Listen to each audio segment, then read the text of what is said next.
தமிழகத்தில் 2 வயது சிறுமியை கூட விட்டு வைக்காத திராவிட மாடல் ஆட்சி நமக்கு தேவையா என தமிழக வெற்றிக் கழகத்தின் கண்டன ஆர்ப்பாட்டத்தில் தமிழக முஸ்லிம் லீக் கட்சித் தலைவர் முஸ்தபா கடும் பேச்சு.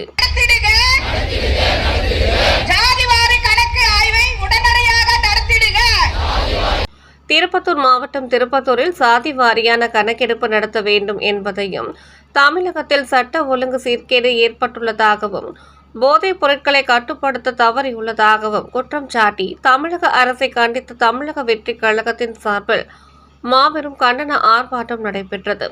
திருப்பத்தூர் நகரில் உள்ள SBI வங்கி எதிரில் நடைபெற்ற இந்த ஆர்ப்பாட்டத்தை தமிழக வெற்றிக் கழகத்தின் திருப்பத்தூர் மேற்கு மாவட்ட செயலாளர் முனுசாமி தலைமையில் கண்டன ஆர்ப்பாட்டம் நடைபெற்றது. மேலும் சிறப்பு பேச்சாளராக கலந்து கொண்ட தமிழக முஸ்லிம் கட்சி தலைவர் முஸ்தபா பேசுகையில், தமிழகத்தில் கஞ்சா போதை தாக்கம் அதிகமாக உள்ளது காரணமாக 2 வயது சிறு குழந்தையை கூட விட்டு வைக்கவில்லை இந்த திராவிட மாடல் ஆட்சி. சட்ட ஒழுங்கை கையில் எடுக்காமல் காவலர்களுக்கு சுதந்திரம் கொடுக்காமல் நடத்தும் ஆட்சிதான் இந்த திராவிட மாடல் ஆட்சி என கூறினார்.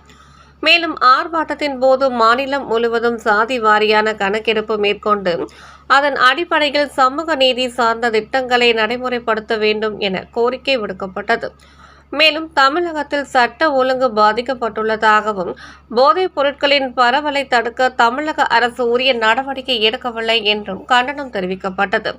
பின்பு அத்துடன் தமிழக வெற்றிக் கழகத்தின் தலைவர் விஜயின் அரசியல் பிரச்சாரத்தை கட்டுப்படுத்தும் வகையில் கொண்டு வரப்பட்டுள்ள SOP குறித்து கடும் எதிர்ப்பு தெரிவிக்கப்பட்டது.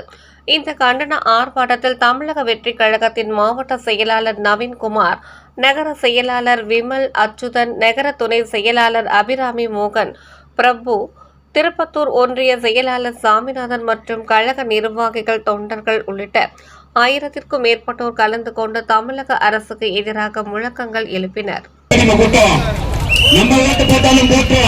அதனால நீங்க காலையில எழுந்திச்சு போய் இந்த தமிழக வெற்றி கழகம் தமிழ்நாட்டில் பெண்கள் பாதுகாக்க, மாணவர்களை